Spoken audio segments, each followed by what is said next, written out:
नमस्कार दोस्तों। आज का जो हमारा टॉपिक होने वाला है ये गौ माता के ऊपर होने वाला है कि गौ माता से साइंस के विधि से हमें क्या फायदा होता है। दूसरी बात, गौ को हम लोग माता क्यों मानते हैं। तीसरी बात, गौ हत्या को बंद कैसे कराया जाए। तो साइंस जो हमें बताता है, अगर वातावरण शुद्धता की बात करो तो गौ के रीढ़ के हड्डियों में सूर्यकेतु नाड़ी होता है जो सूर्य के प्रकाश में आने से सोना बन जाता है और बाद में वही वातावरण को साफ रखने में मदद करता है।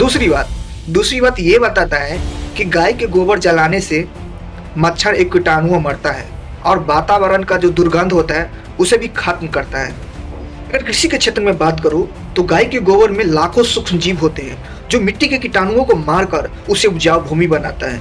दूसरी बात ये कि गाय के मूत्र और गोबर से कीटनाशक बनाया जाता है, जैविक कीटनाशक, जो हमें रासायनिक कीटनाशकों से बचाता है। गौ माता हमारे स्वास्थ्य के लिए कितना लाभदायक है, आपको जान के हैरानी होगी कि गांव के दूध, दही, घी, गौमूत्र और गोबर से पंचांग बनता है जो हमारी रोग प्रतिरोध क्षमता को बढ़ाता है, जो हमें कई बीमारियों से लड़ने में मदद करता है। दूसरी बात, गांव के मूत्र में विटामिन B12 प्रचुर मात्रा में पाया जाता है जो हमें कैंसर जैसी बीमारियों से लड़ने में मदद करता है। माता ऊर्जा उत्पादन के भी क्षेत्र में काम आते हैं। गांव की गोबर से बायोगैस बनाया जाता है जिससे हमें स्वच्छ ईंधन मिलता है। दूसरी बात, उनके गोबर से फिर बाद में जैविक खाद भी मिलता है।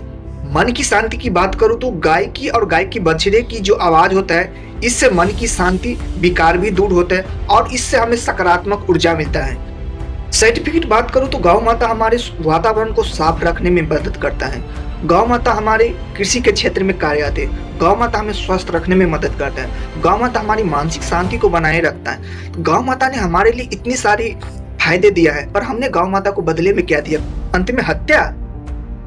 अब सवाल ये आता है कि गौ को हम लोग क्यों पूजते हैं, गौ को हम लोग माता क्यों मानते हैं। तो इसके पीछे रीजन ये है कि हमने उस सूर्य को पूजा किया है जो हमें प्रकाश देते हैं, हम उस पेड़ को पूजते हैं जो हमें ऑक्सीजन देते हैं, हम उस नदियों को पूजते हैं जो हमें पानी देता है, हम उन सारी चीज़ों को पूजते हैं जो हमारे लिए फायदेमंद हो। इस देश में गौ को पूजनीय मानता है और उसी देश में गौ की हत्या हो रही है और इसके हत्या का दोष किसी दूसरे धर्म पे नहीं, सनातन धर्म के लोग पे ही लगेगा क्योंकि आपने उस गौ को पूजा है, आज आपने उस गौ को माता माना है और अपनी माता को रक्षा नहीं कर पा रहे।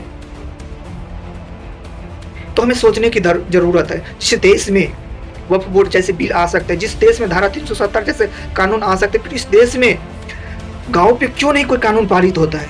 हमारी भारतीय संस्कृति सनातन संस्कृति से जाना जाता है। आज उसी सनातन संस्कृति की भारत देश में धज्जियां उड़ाई जाती है। कब तक ऐसा चलेगा? हमें सरकार को भी सोचने की जरूरत है। सरकार तो हमें हिंदू धर्म की रक्षा की बात करते हैं, आज वही सरकार एक गौ माता की रक्षा नहीं कर पा रहे हैं। सवाल यह भी आता है कि हमें भाईचारा का मिसाल दिया जाता है, पर भाईचारा का मिसाल तब दिया जाए जब आप हमारे लिए सहयोगी बने। एक भाई का दूसरे भाई का सहयोग करना फर्ज होता है, पर आज हम लोग जिन गांव की माता मानते हो, जिसे हम पूजनीय मानते हो, आज आप उसी माता को आप हत्या कर रहे हैं और उसके बाद आप हमें भाईचारा की मिसाल देते हैं।